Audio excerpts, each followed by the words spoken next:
صار الآن من ألد الأعداء هم الصرخية. فلذلك احنا نتمنى أن يجينا الصرخي يحاورنا، أما يجيني أتباع الصرخية يستخدم لي الكلام الحلو وانتم أنفسنا وانتم أنا ما نبيك أنا. طب استدل عليك بإيش؟ أحاورك بإيش أنا أحاورك بإيش؟ الله يحفظك الشمالية. السلام عليكم ورحمة الله وبركاته. وعليكم السلام ورحمة الله وبركاته. حياك الله.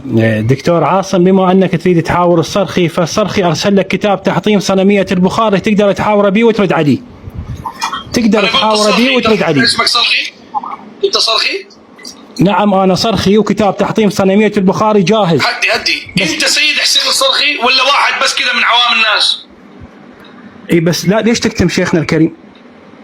لا تكتم ابو نايف، خليه شوي.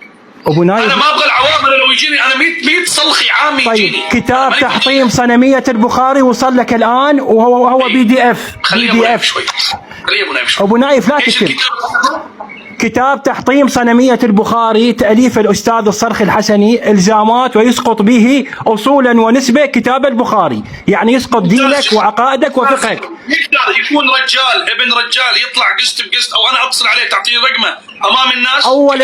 أولا الكتاب وصل لك به كل الإلزامات وأسقاط دين السلفية وأهل السنة، الفقه والعقائد. بكتاب ولا تتفلسف علي. لا، حتى يعطيك المجال، رد إن كنت رجلا رد على كتاب تحطيم صنمية البخاري. قاعد يشرب قهوة وأما